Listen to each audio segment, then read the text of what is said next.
Hi friends, कैसे हैं आप। दृष्टि द सक्सेस पॉइंट में सभी व्यूअर्स का बहुत बहुत स्वागत है। यहाँ पर हम आधुनिक भारत का इतिहास से संबंधित क्वेश्चनों को डिस्कशन करने जा रहे हैं जो आपके एग्ज़ाम के पॉइंट ऑफ व्यू की दृष्टि से बहुत ही ज़्यादा इम्पोर्टेंस है। और अभी एनटीपीसी एग्ज़ाम चलने वाला है, आपके एनटीपीसी एग्ज़ाम में भी इससे क्वेश्चन पूछे जाएंगे। तो उम्मीद करते हैं कि आप बने रहेंगे। आधुनिक भारत का इतिहास से संबंधित क्वेश्चनों को हम यहाँ पर डिस्कशन करते हैं। सबसे पहले हम जानेंगे यहाँ पर यूरोपीय कंपनी का आगमन। यूरोपीय कंपनी के आगमन से ही आधुनिक भारत का इतिहास जो है वो प्रारंभ हो जाता है। तो यहाँ पे पहला क्वेश्चन जो दिया गया है, वास्को डी गामा कालीकट तक पहुंचा। वास्को डी गामा जो है कालीकट, यानी कि भारत में एक स्थान है कालीकट, वहां पर वास्को डी गामा कब पहुंचा था? तो ये पहुंचा था 1498 इसमें। सन 1498 ईस्वी में वास्को डी गामा कालीकट तक पहुंचा। दूसरा है, पुर्तगाली उपनिवेश का प्रथम वायसराय भारत में था। तो कौन सा था पुर्तगाली उपनिवेश का प्रथम वायसराय भारत में? कौन था? Francisco de Almeida. Francisco de Almeida Bharat में पुर्तगाली उपनिवेश का प्रथम वायसराय था। नेक्स्ट क्वेश्चन देखेंगे, वास्को डी गामा का कालीकट में स्वागत किसने किया? जब वास्को डी गामा भारत आया सन 1498 ईस्वी में, तो उस समय भारत में स्वागत किसने किया? तो ये किया था जेमोरिन ने।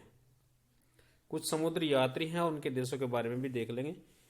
इससे क्वेश्चन आपके दिल्ली पुलिस वाले जो एग्जाम है उनमें भी पूछे गए थे कि कौन सा समुद्री यात्री है, कौन सा यात्री, कौन सा विदेशी यात्री किस देश का निवासी है। तो देखते हैं, पहला क्वेश्चन है, वास्को डी गामा जो है, जो समुद्री यात्री वास्को डी गामा है, वो पुर्तगाल का निवासी है। दूसरा है, क्रिस्टोफर कोलंबस किस देश का निवासी है? यह है स्पेन का। तीसरा है, कैप्टन कुक। कैप्टन कुक किस देश का निवासी है? यह है आपका ग्रेट ब्रिटेन का। चौथा क्वेश्चन है, तस्मान किस देश का निवासी है? यह है आपका हॉलैंड का। नेक्स्ट क्वेश्चन की बात करें तो भारत में पुर्तगाली शक्ति का वास्तविक संस्थापक किसको माना जाता है?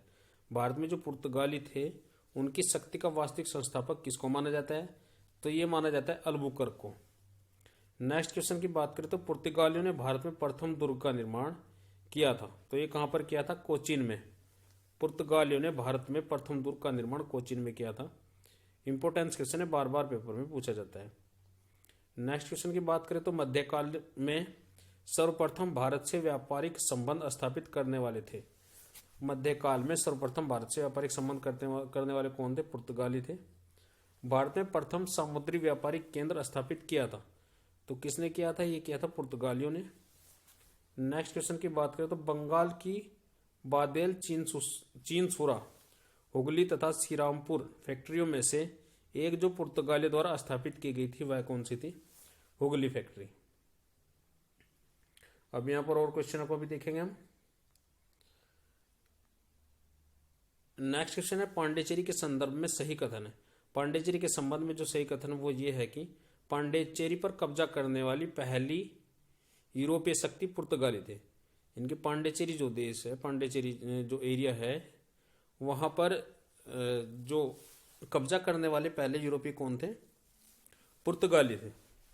नेक्स्ट क्वेश्चन है, हुगली को बंगाल की खाड़ी में समुद्री लूटपाट के लिए अड्डा बनाया था। हुगली नदी, हुगली को बंगाल की खाड़ी में समुद्री लूटपाट के लिए अड्डा बनाया था। किसने बनाया था? पुर्तगालियों ने।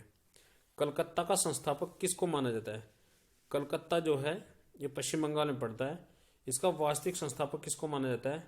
जोब चारनाक को माना जाता है। भारत में यूरोपीय शक्तियों के प्रवेश के संदर्भ में सही कथन के बारे में देख लेंगे। अंग्रेजों ने अपना पहला कारखाना दक्षिणी भारत में मछलीपट्टनम में लगाया था। तो आपसे यहां से पहला क्वेश्चन तो यही बनता है कि भारत में अंग्रेजों ने अपना पहला कारखाना कहां बनाया था? ये बनाया था मछलीपट्टनम में।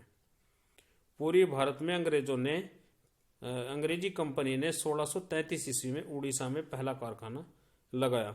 डुप्ले के नेतृत्व में फ्रांसीसियों ने 1746 ईस्वी में मद्रास पर कब्जा किया। भारत के साथ व्यापार के लिए सर्वप्रथम संयुक्त पूंजी कंपनी आरंभ करने वाले लोग कौन थे? डच थे। नेक्स्ट क्वेश्चन है, सही कथन बताना है। डचों ने पुर्तगालियों को पराजित किया और आधुनिक कोच्चि में उन्होंने फोर्ट विलियम्स का निर्माण किया। नेक्स्ट क्वेश्चन है, भारत में ईस्ट इंडिया कंपनी की सफलता का क्या राज था? जो भारत में ईस्ट इंडिया कंपनी जो सफल हुई उसका राज क्या था? भारत में राष्ट्रीय भावना की कमी। पहला क्या था, भारत में राष्ट्रीय भावना की कमी थी। अभी भारत में राष्ट्रीय भावना की कोई कमी नहीं है। राष्ट्रीय भावना भारत में भारतीय लोगों में ओतप्रोत है, अभी पूर्ण रूप से भरी हुई है। कंपनी की सेना को पश्चिमी प्रशिक्षण मिला था तथा उनके पास आधुनिक हथियार भी थे। उनके पास उस समय आधुनिक हथियार भी थे, भारतीय सेना के पास ऐसा नहीं था। भारतीय सैनिकों में राष्ट्रीय भावना का अभाव था, जिसके फलस्वरूप कोई जो उन्हें अच्छे वेतन देता अपनी सेवा में लगा सकता था। उस समय कोई भी अच्छा वेतन देकर अपनी सेवा में उनको लगा सकता था। राष्ट्रीय भावना का बहुत ही अभाव था। नेक्स्ट क्वेश्चन की बात करें तो ब्रिटिश कंपनियों में से भारत में व्यापार करने का पहला अधिकार पत्र प्राप्त हुआ था। किसको प्राप्त हुआ था? ये लिवेंट कंपनी को प्राप्त हुआ था। तो आज के लिए इतना ही, बाकी क्वेश्चन हम यहाँ पर कल डिस्कशन करेंगे। सभी व्यूअर्स का बहुत बहुत धन्यवाद।